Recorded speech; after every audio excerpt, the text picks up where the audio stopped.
Okay, well, good morning to everyone. It's morning here. It's not in Norway. But Evan is here to speak with us about his life. And Evan Amundsen is a concept artist. He lives in Norway. Um, you're going to see his bio information in the blog post. Um, but it's such a pleasure to have you today. Evan, can you give a brief summary just for people who've never seen your art or even really know what a concept artist is and just kind of explain that to them? Yeah. So like if you've ever played a video game or watched a movie or something of that sort, a theater play, what have you. You need someone to like design all the things that go in it, and that's ostensibly my job. So I started oh many a years ago now, like 15 years ago ish, sort of getting into the industry and starting sort of in I don't know how far back you want to go, but sort of very quick and dirty. I started going to art school in Norway, and then sort of got into contact with some game studios through essentially sneaking into the offices of a Norwegian games company called Funcom. That's a fun story in upon itself. Um, and then sort of figured out fairly quickly that that's something I was quite interested in. I was big fan of video games when I was growing up, and I was always sort of charmed by the little booklets that came with games, and there was like drawings in them, and I never knew who drew those drawings, but I was like, that's kind of the thing. And then after art school, I went for a year to England to go to like proper art university, and figured out fairly quickly that that was not for me. I was not a very good art student, and they didn't really understand what concept art was. But I was very lucky because at the same time there was a sort of online forum called conceptart.org, very topical. Um, and they had this like sketchbook section where like lots of young hungry artists were posing, and this sort of conjured up a little bit of a sub culture of some people, and through context there I got to know about this outsourcing studio in Quebec in Canada, who were looking for junior artists and were like willing to take on pretty like unknown people. So I was like, "Hey, can I do the art test?" And they were like, "Yeah, for sure. Like, take 2 weeks, do the thing." And then like no one checked on me for 2 months, so I like overspent and essentially spent my summer vacation that year locked up in my friend's barn turned studio and just like worked my ass off. And after 2 months, I kind of sent the finals, and then like a day after, I was like, "Hey, I just checking in on this," and they were like, "Oh, sorry, we forgot to check back." Yeah, whatever. And sort of feeding the imposter syndrome pretty well.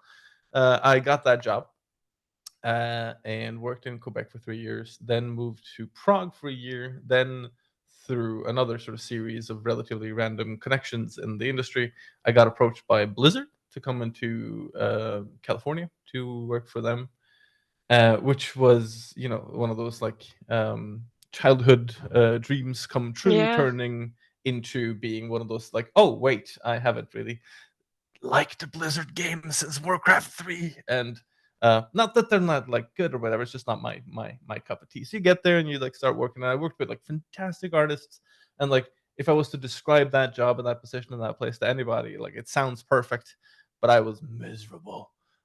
So a friend of mine from Copenhagen, who I'd gotten to know, actually two friends of mine, sort of offered me one a place to stay and two a studio to work in, as like a freelancing thing. And so I was like, hey, that sounds amazing. So I went to Copenhagen. In Copenhagen, I got introduced to doing some like work with Schoolism, which is an online art school thing, where I went to Dubai to participate as a teacher, where I met my now wife. And so we went traveling for a couple of years. So as I worked with freelancing, um, Mm. and then we wanted to move in together. So then I moved back to Norway, and for the last 5 years, I've been living here, freelancing for different companies. And my beautiful wife, Fatima, moved here with me, and so that's where, or we're now moving from sort of our first to our second apartment.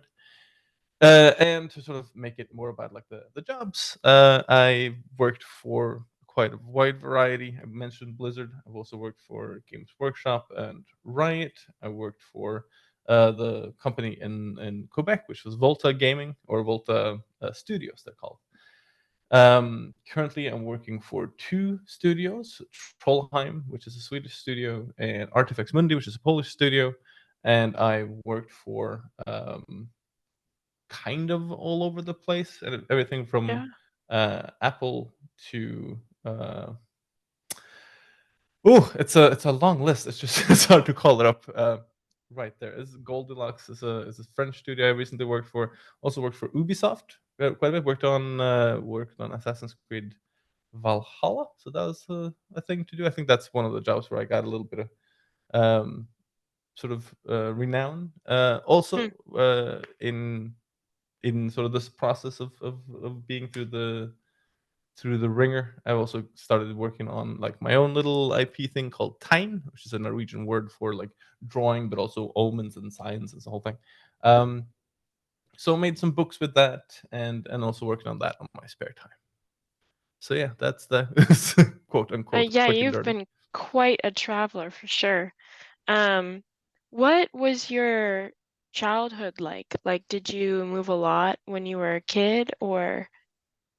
Oh, not at all. I mean, from year 0 to year 19, I lived in the same house and, with my parents and, I had a bigger sister. So, the youngest child kind of phenomenon. I mean, I had a very, I guess, typical Norwegian upbringing. If you're from Norway, you get, like, the national mythology and especially like bounded with national romanticism sort of in through the DNA. And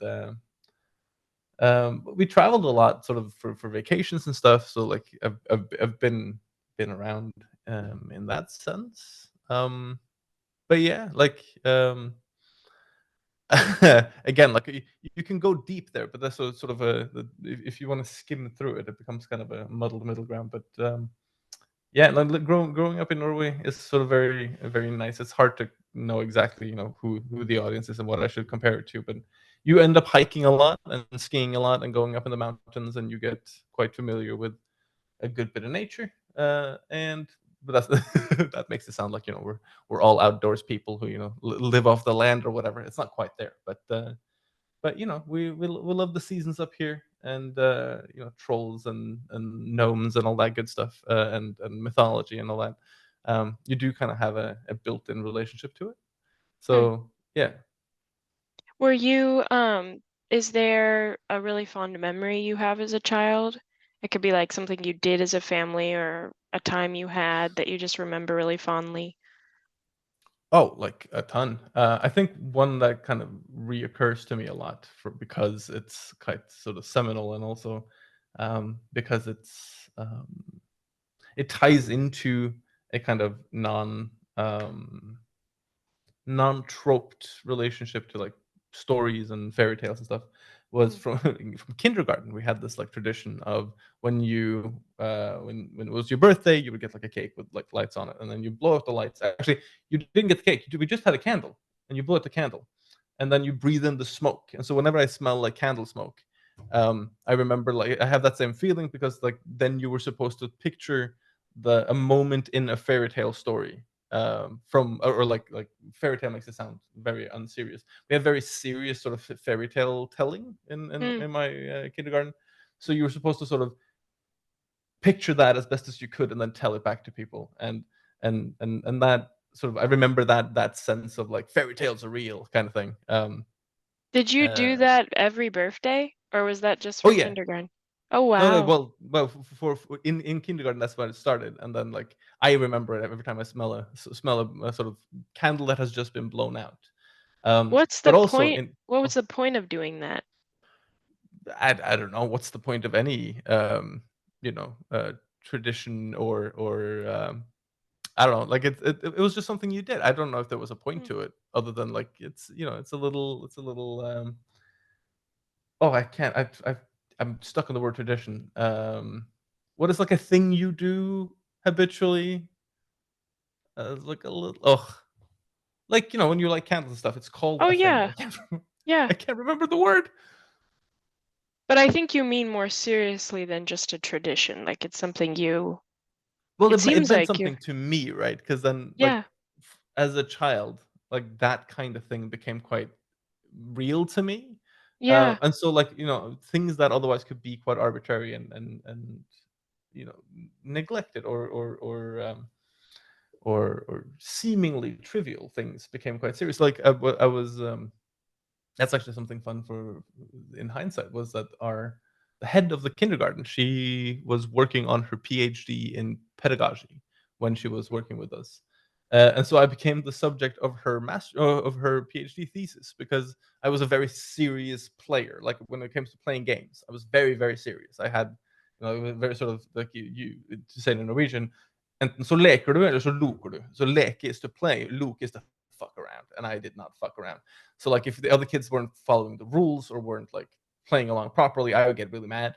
And she the this head of the kindergarten, she met my mom, like, a decade later, and asked, like, does he still play as serious? And this was when I just started, like, doing both, like, live action role playing, and also started taking this art stuff quite seriously. Mom was like, yep. Pretty much the same. Because that goes into, like, I mean, it's sort of a thread that continues, I guess, with me to this day. Is I take seemingly relatively arbitrary parts of my job quite seriously. So there's, Hmm. when you think about concept art, a lot of it is like making pretty pictures, convincing an audience through aesthetics, essentially. Um, and that's a perfectly good way of doing it. I know a lot of, like, great artists that do it that way, and that is great. Uh, but I was never particularly great at, like, sort of approaching it that way. Both my parents are engineers. Grandparents are, like, engineers and teachers and stuff. So I'm very into the idea of decoding imagery for Hmm. the purpose of, like, intentionally saying things rather than accidentally saying things. So I spend a Oh. lot of time, like, figuring out the world that contextualizes, like, a concept. So, in just to give some more, like, context to your listeners, concept art is, concept meaning idea. So it's idea art. So it's this idea of, like, creating an image that intuitively communicates an idea to Hmm. the audience of the media that you're playing for. And a lot of that tends to be done relatively aesthetic space. So if you've watched, like, I don't know, any fantasy movie post Lord of the Rings, say, um, there is there's a lot of derivative aesthetics. So if you look at The Hobbit compared to The Lord of the Rings, I had, like, long rants about this, but essentially there's a lot more thought put into the base ideas in The Lord of the Rings, and you can see how that is Yeah. derived out in The Hobbit, and it becomes simplified and kind of dumbed down. And again, like, that's fine. There's nothing particularly wrong with that. It just speaks to a different understanding of the world of Tolkien and the world that, like, is being presented to the Hmm. audience. And that, I think, has a real impact on, like, the longevity of a project like that. Um, so my sort of the thing that gets me going, the things that kind of gets me turned on to this job, is to kind of sit down and think out the world, like, think out, like, what's possible, who's going to build this stuff in that world. um, where would you have, like, the craftspeople to, weave these fabrics, or what's the biome like, what's the temperature fluctuation, why Hmm. would you dress this way versus that way, what's the corollary in our own world. So I'd read, like, a lot of pretty niche history books, a lot of, like, Osprey publishing, um, and things of that sense of, like, understanding how things work in our world, and then you can just kind of take the Hmm. specific pointers out and sort of exchange them with something from a fantasy world. You can be like, okay, this is a reasonable suggestion for how we solve this concept. Um, and so, like, not to make it a yawn fest, but, like, that's kind of the same way of, like, playing quite seriously to something that could be a lot Yeah. more just like, hey, it's cool, right? And I get the other way. I'm like, no, no, no. Okay, if we're gonna do sandals, we gotta talk about, like, is it strapped sandals, or are we talking, like, tied sandals, or are we talking, like, looped sandals, and fabric, what materials? Like, I get into those kinds of things, and it can be, it can create tension sometimes, but for the most part, I think it's a relatively efficient way of working. So yeah, to to make that an extremely long-winded answer to a relatively easy question, a fond memory from the childhood is the smell of a blown-out candle, because it makes me get real annoying about my job. What is there something your parents said to you, like your mom or dad, that has stuck out to you, like life advice they gave, or just a saying or something they would say that you carry with you now? Yeah, kinda. Like they've said a lot of stuff. They're quite smart people. But my mom always had. So she's quite pragmatic. She was. I think she learned with my big sister, Kaya, who, like, when she was a kid, she sort of her sort of like blood sworn oath was she was never going to be like my mom.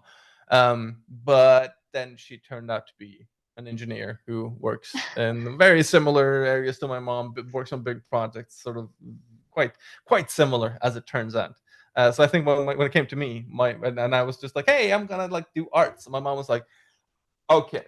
Oh, what the fuck, right? And then she had to like figure out a way to not be confrontational and not be like dismissive of that. So what my mom always did was like whenever I moved to a new place or whenever I like started this, she would look up good math courses in that area just so that it would be like, hey, just like think about it, because like if this art thing doesn't work out, you could always fall back and like become an engineer. I don't know, like it's a good life, you know. And like that's how she shows love through concern, which is lovely in a way. Like if you learn to read that love language, it's lovely.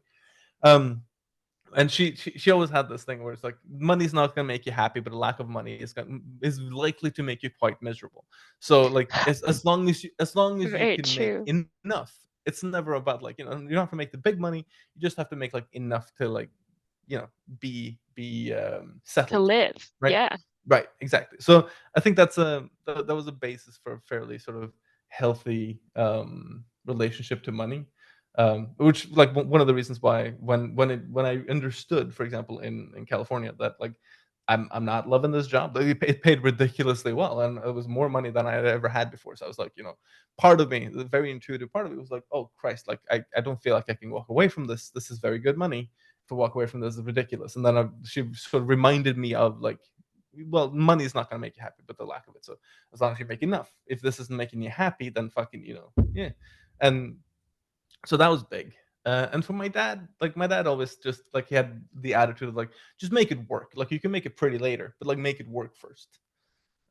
Which as an approach to art is actually kind of wonderful. Because I was never very good at making things pretty. And so like you can look at a lot of my work and it's like, in hindsight, I can make things work quite well, and that can read as pretty in a way. Like harmonizing is easier than aestheticizing for me. So like I can make something like feel unobtrusive, but the beauty of things, like there are artists who can make things absolutely gorgeous, and I kind of do envy that. I do not have the patience nor the interest to do that myself.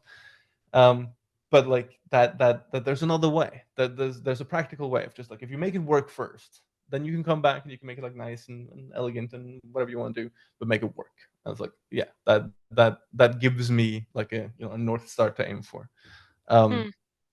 and also like helps a lot with like not getting bogged down in the possible like detail trap of Oh what I yeah. often do. Because again, like if you start building images based on the contextual idea of the world that you assume is going to surround the thing that you're drawing, like trust me, there are some deep rabbit holes of detail you can kind of disappear down to, and you can spend a month not getting anything done because you're like, but I don't know what kind of steel they'd be able to make, and then they're like, we asked you to draw a donkey, like what the fuck.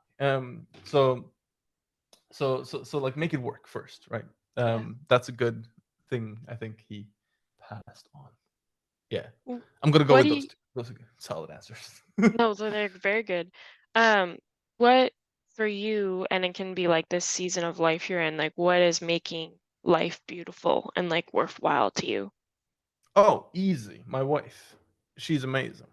She is everything I am not and a lot more. And uh, it's it's incredible to like get to know a person who makes you want to like. It sounds weird to say like makes you want to be better or whatever. Like that's, but yeah, like she makes me interested in things I did not know I could. Or like she makes me realize the importance of things I do not understand or I would otherwise be dismissive of, or like there's that. I'll have like a snide remark to something where I'm just being like, yeah, look at that, and she'll turn me around. She'll be like, no, no, you got to think about this and that. And like normally I'd be like, oh, for fuck's sake, but then I'm like, oh, oh yeah, all right, yeah. It's like having like a second head or something, where someone just like allows you to see the world completely differently, and then because it's that person, and because that person has like shown you these things through like the love of them and their love of you, it's yeah, I'm usually quite good at explaining things, but she leaves me fucking speechless every time. It's incredible. So yeah, I think that's the easiest answer today. What do you think makes it hard? What makes life hard? Oh, well, there's macro and micro, isn't it? I think on the macro scale, fascists make world real hard. Don't get too political, but there is currently the range of big fascists and small fascists and proto fascists and try hard sort of, yeah. There's a lot of that. There are people on the other parts of the political spectrum that also make life hard. Um, what else? I mean, that one just covers so much. It's hard to How kind about of go more in beyond. your I like think, personal life, like your yeah, I was gonna maybe sort of even like scale about it down. yourself that you find hard? Oh, impatience. My Sometimes like I'm not. I know patience is important, and I make a big point out of like how important planning and preparation and pre-visualization is. And so in terms of art, maybe that's a better thing to focus on. Um, I find that most of the issues I have with my own process and my own work comes down to like yielding to eagerness, which isn't like eagerness is a good thing, and it's a good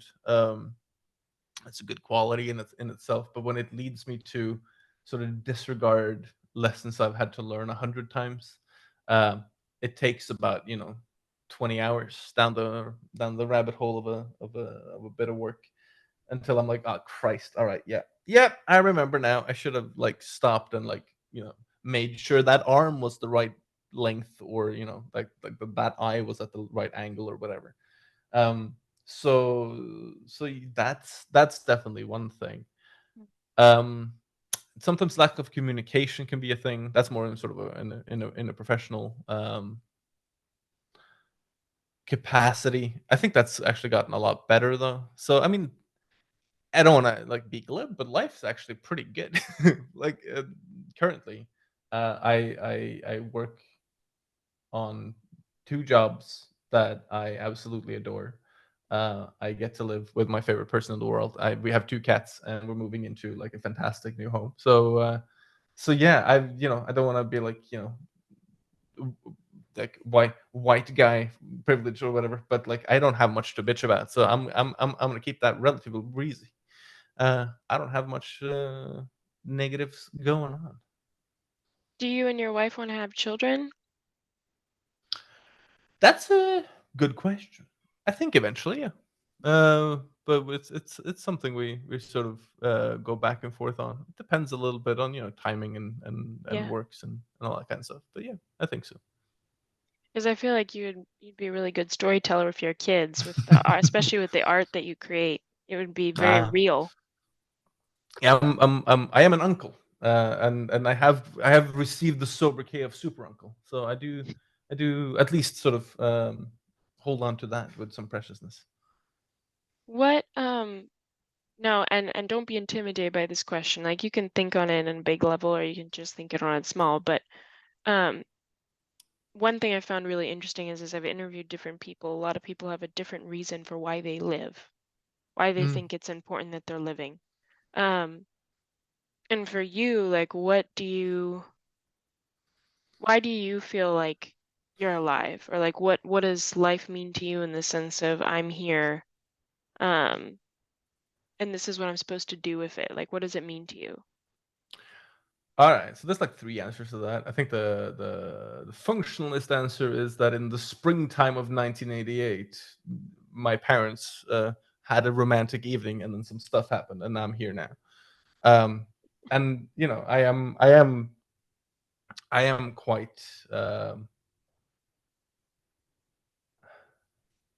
I don't know how to say that now because there's so much like back and forth. But I am quite atheistic about my life, and Mm, I don't think there's a reason for me to be here. If it had been one step to the left, it would have been someone else. So, but that also makes it an incredible privilege. So, objectively speaking, there is no point to my life. I am just, as Tim mentions, as a speck of carbon on the crust of a slowly cooling planet spinning through. I mean, it's such a remarkably random piece of good luck, if we mm, can use that word, to just be here. So I don't look for reason in something where I don't think there is one. I'm simply seeing it as a massive privilege, and so um, in so being, I think the reason to be here is to do your best, and if you can sort of look in the mirror and say like, I did what I could, I did my best, the best of my abilities, then that's as much sort of objective, I can say. Subjectively, you build your own narrative, you build your own story. So right now I am my purpose for doing work, my purpose for not just being a slob is which by the way, nothing wrong with being a slob. Like fucking take the month, sit down, do nothing. Why not? But is because once upon a time I had the great good fortune of reading a book, um, or three books called The Lord of the Rings by a good old guy called J.R. Tolkien, and it did something to my brain, and now I can't get that out of my brain, so I got to do something with it. Otherwise, it's gonna fester and become boring, and I don't want that. So I'm trying to make something cool. In the words of Childish Gambino, I'm here to make cool stuff. So I want to make something cool. That's just why I'm like doing the time project. I'm trying to like turn it into like a whole story. So I'm trying to like learn how to write properly and do all that stuff. The reason to work on video games and that kind of thing. Um, Actually, that is also a twofold answer, because in terms of video games, I have a pretty specific idea of what I think is a good video game or a good fantasy project. mm. Um, and that could be a whole episode in upon itself. So I'm not gonna dive into that one too deeply. But I do think that I can, um, I don't know, curve the arc of the genre that I love, um, towards something I think is better than what that arc currently is. So you find yourself invited into, or sort of attracted to certain things in life, and that's my deal. That's the thing that I like, on a purely subjective level. I don't purport that there is much objective value to it. It's just monkeys talking to each other about like fantasy things. Like it's not, it's not rocket science or curing cancer. But on the other hand, art is a part of culture too. So we gotta try and make it something worthwhile. I'd rather it be, as to pull some Shakespeare on you. I'd rather it be A Midsummer Night's Dream than Titus Andronicus. Mm. Um, I'm assuming you've probably heard of the one, but not the other. So there's that. And then on a sort of purely self-indulgent part, um, I really like it. I'm very fond of being a whatever you want to define humans as, like a branch of ape that has strayed a little bit away from the trees and now get to like have at least um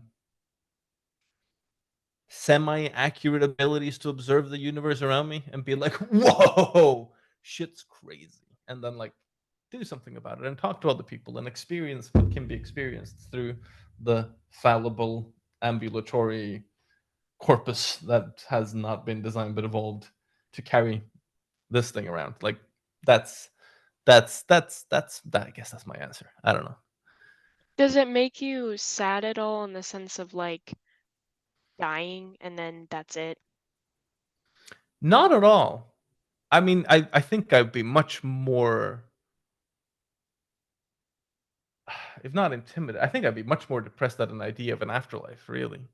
I Hmm. mean, I don't think I would ever want anything more like, not to make Tim Minchin sort of the philosopher of our day, but isn't this enough?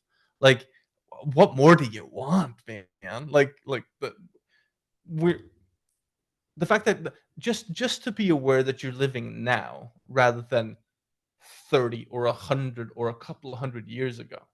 Like, read you up on some research on tuberculosis and see how much more likely you are to die of that piece of shit disease, sorry for the language, uh, than now, or any other disease. Like, we live at the best, I mean, yeah, to go all gibbon on you, we live in the best time now. This is the best timeline right now. Like, fewer people are dying of plague or disease or war now than at pretty Hmm. much any other time in human history, in terms of percentage of the population, obviously.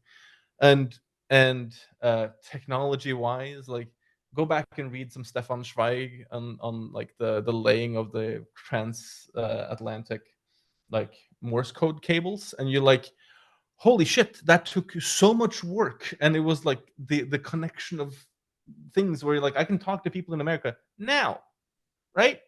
Hmm. Mm. And like, it's the best time. It's literally, there's never been a better time to be alive than right now. There would be no, there would be so much less point in doing anything now if there was like a, all right, you're logging out and you're getting out into the lobby, and that's like, whatever the afterlife is. Like, nah, man. Like, the fact that it's limited, it's a little bit like with any other human endeavor. The fact that life is fungible, the lack non-fungible, the fact that life will end, the fact that life is vulnerable and short and finite, is what makes it kind of precious and interesting. And Hmm. this sort of ongoing fear. I mean, I'm sure I'm not going to be super happy when I lie on my deathbed, or if I, however I go when I do, and don't want to get morbid about it, but I'm sure I'm not going to, like, look forward to it when I'm at the fucking edge of oblivion. But I would so much rather live in the awareness that it's gonna end, so that I have a reason to sit and be and strive for being in the moment, and sort of Hmm. try and be in the balance between my awareness of objective truths that are out there and observable and attainable, and the fact that I am not objective, I am subjective, I am monkey together good. So I have to, like, try and strive for balance between those things, and understand myself as like a non-perfect agent of whatever life is. Like, Hmm. that's better. That's better to the nth degree. Um, my grandparents on my father's side were both quite religious, and I had quite a lot of sort of discussions on, they were they were the paradoxical manifestation of sort of, like, born again Christians, but in Norway, which is weird because it was like, it was Protestantism that traveled over to America and then made its way back through, like, the popularization of Pat Robertson in, like, Northern Europe. It's very weird. And they were lovely. I loved them, both of them. But you get into religion with them, and sort of my discussion, especially with my grandfather after my grandmother had passed, we Hmm. sort of got it down to the nub of what you're actually discussing when you're discussing an afterlife. And his only real reason to believe in an afterlife was that he had believed in it for so long, and if he was to abandon that faith at the point where we were talking about it, he would have to abandon the idea of seeing her again.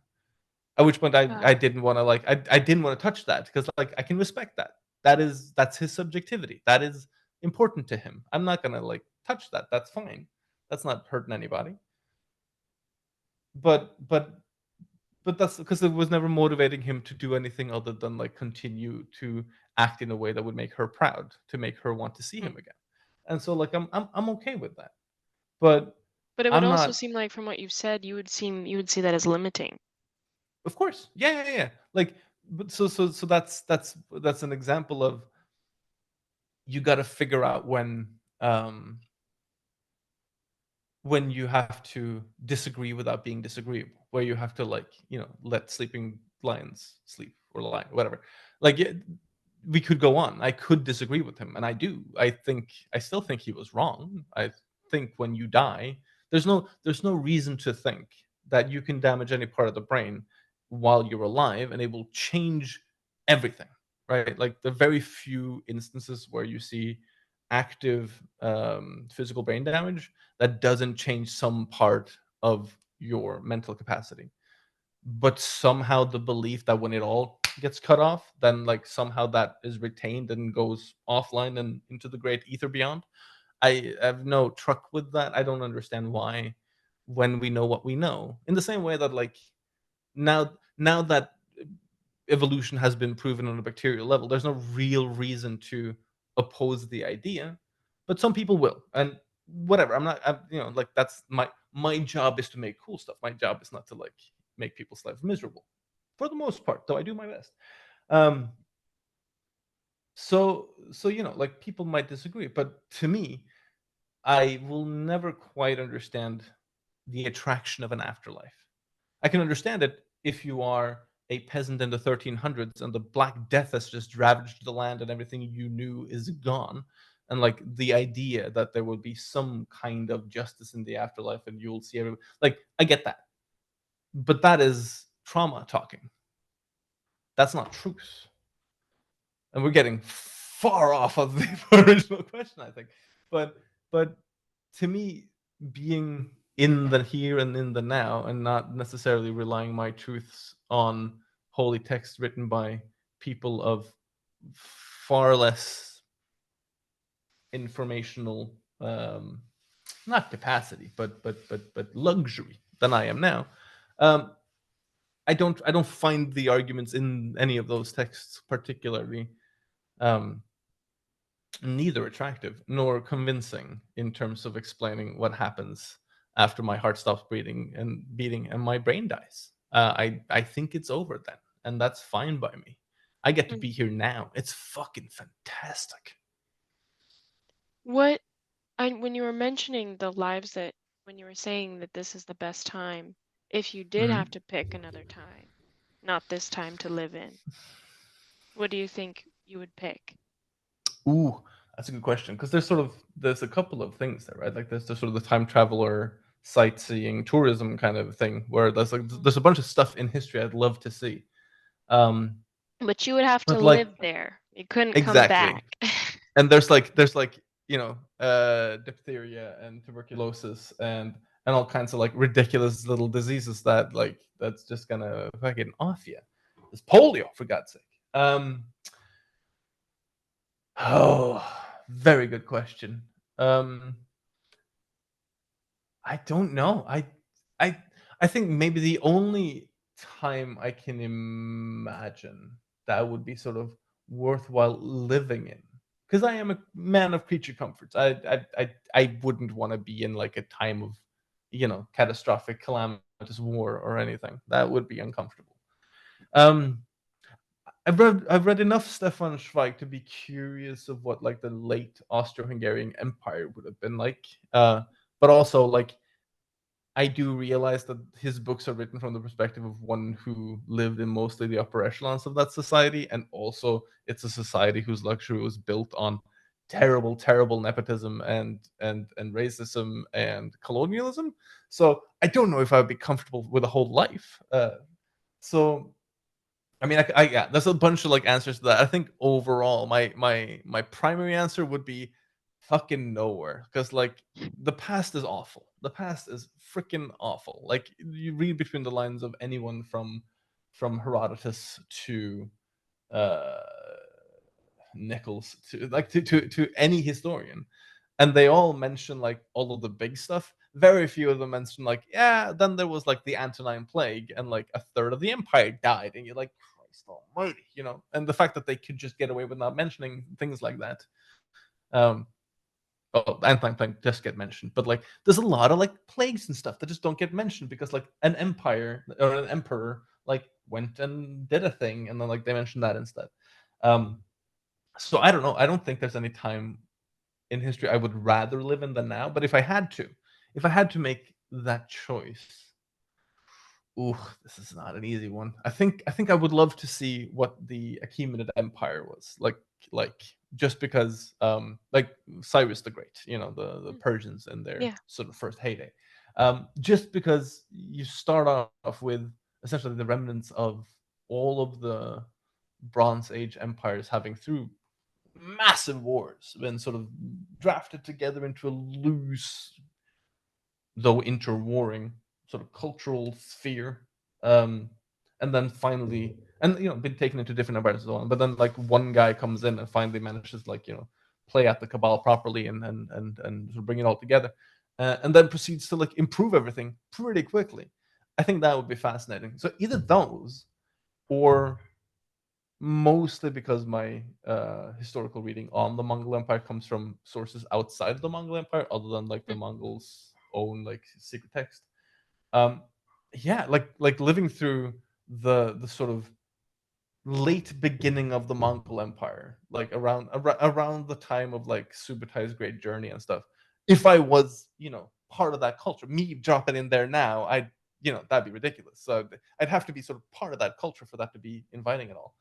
Um, that might be something. I mean, I don't think I would have much truck with all the slaughter and whatnot, but that's one guy. I'm not gonna be able to stop that. But I think seeing the change in a culture like that from a steppe nomadic survivalist culture through to a sort of neo-imperialist consumer culture, that would be fascinating on a sort of slightly detached kind of way. But like, yeah, that's going to be every part of history. Like there's no place in history I can look at now and be like, yeah, I'd love to like go and I would rather be part of that culture than this one. Like there literally is none. They're all, not to be like now centrist and whatever, but like there's no place. I could go to any place on earth right now, pretty much any place on earth, and have a more thriving cultural experience there than at pretty much any place on earth at any other time. mm. Like just W- think of the cafe latte. I just that alone is a cultural statement without much without much parallel in the history of the world. So yeah, you know, I'm a big fan of the now personally. What do you think if you were like an animal? If you became an animal, what kind of animal do you think your personality Oh, is like? capybara. Very easy answer. Capybara. Why? Oh, because capybaras get along with everybody and they're cool as shit and they look dope. And seeing capybaras, they're amazing. I'd love to be a capybara. If I'm gonna be an animal, I'm a capybara. If I was in Harry Potter land and I had to get my Patronus charm, be a capybara every day of the week. It's just my favorite. Do you have a lot in Norway? Because we don't have, I mean, you see them in the zoo once in a while around here, but you don't see them a lot. Oh, I don't think there's a single capybara in Norway, not even in the zoos. There's some in Denmark in the zoos, but the only place How I've did seen you see capybaras. them then? Oh, I went to Brazil. I was Oh, invited there by some friends who were like had an art school and had like an art fair thing. I got invited to be a guest speaker, and you just drive down like the streets of Sao Paulo, and suddenly like, oh shit, capybaras coming out of the river. God damn. and then just the last question for you. What do you think if you wrote an autobiography on your life? What do you think you would call it and why? Oh, see, like that's when my contrarianism comes out. Like I'd be like, don't read this book. This book is not worth reading. This is the story of someone who had very few problems. Like go read a good autobiography. Go read like The World of Yesterday or something good. If it yeah, go read something good would probably be the name of that biography. I don't know. Like You would probably I sell tons of copies. I'm just kidding. on the Rage Against the Machine school of sales tactics for sure. Um, yeah, I don't know. I don't. I love telling stories, but mine own is not that interesting. There's a lot of good stories to tell, but mine is that of someone who got lucky in so many ways and on so many levels, and luck being the combination of preparation and timing or opportunity.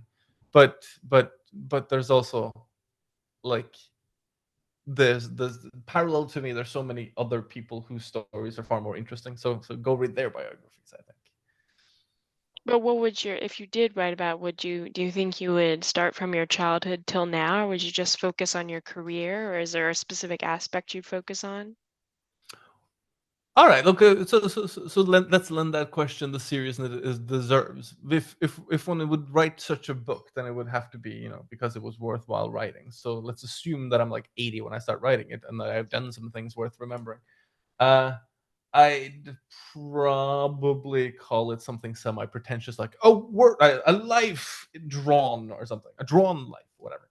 And it's I do what all good biographies do. I'd start with the height of the career, go to the end, then flip back to the beginning, and give you like a slow build up towards like explaining the beginning, so Hmm. you could go back to the start of the book. What, and you said you would call it a drawn life instead of go read another. I liked the first one better, but Oh well, then we're going. Yeah, go read another biography. Go read a good one, I would say.